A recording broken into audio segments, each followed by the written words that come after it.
তামান্নার মাকে আমি কিছু বলার জন্য অনুরোধ করব।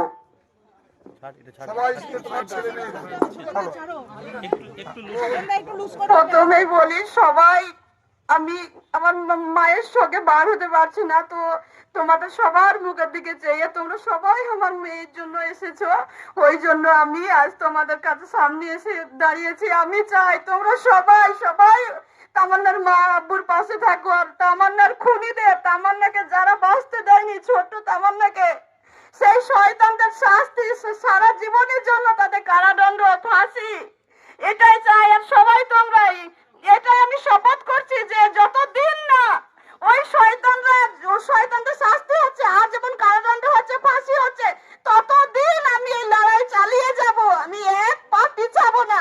সবাই তোমরা পাশে থেকো, তামান্নার মায়ের সবাই পাশে আছে, এই শপথ আমি এখন নিলাম। আর যেদিন আমি আমার মেয়ের রক্ত নিয়েছি, সেদিনই আমি শপথ করেছি আমার মেয়ের রক্ত ছুঁয়ে, আমার মেয়ের রক্ত যারা ঝরিয়েছে তাদেরকে এই দুনিয়ার আলোতে বাঁচার দিনও শেষ হয়ে গেছে। ফুটফুটি তামান্না, সেই তামান্নাকে যারা বাঁচতে দেয়নি, সে তাদের জীবনও সেদিনই শেষ হয়ে গেছে। এই মায়ের শপথ কোনোদিন বৃথা যেতে পারে না।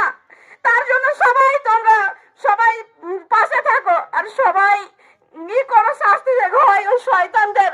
এই মোলান্দির যে বোমা, পিস্তল, পুলিশকে এত বলা হয়েছিল, পুলিশে কোনো কিছু উদ্ধার করছে না, এখন পর্যন্ত পুলিশে কিছু উদ্ধার করছে না, যে আর একটু কর্তব্য পালন করবে, যে কোথায় বোমা, পিস্তল, এ বাড়ি ও বাড়ি, এমন করে বাগানে আগানে রেখেছে যে যে কেউ, আমাদের এটা গ্রাম, পল্লী গ্রাম, বাগানে যেতে পারে, বাথরুম করতে এখানে ওখানে যেতে পারে, ওখানে কিন্তু আবারও তামান্না মরে যেতেই পারতো। তো ওগুলা পুলিশের গাফিলতির জন্য পুলিশে ওগুলো কোনো উদ্ধার করার কোনো নেই। বাইরে যে শয়তানরা, ক্রিমিনালরা গিজগিজ করে ঘুরে বেড়াচ্ছে, তো তাদেরকেও যে পুলিশের হেফাজতে দেওয়া হবে, এটাও কিন্তু পুলিশের গাফিলতি। পুলিশ এগুলো করছেন না। মুখ্যমন্ত্রী ওদের হাত পা বেঁধে রেখেছে। মুখ্যমন্ত্রী ওদের মাথা থেকে হাত সরিয়ে ওদেরকে একটু ওদের ডিউটি, কর্তব্য পালন করতে দেন।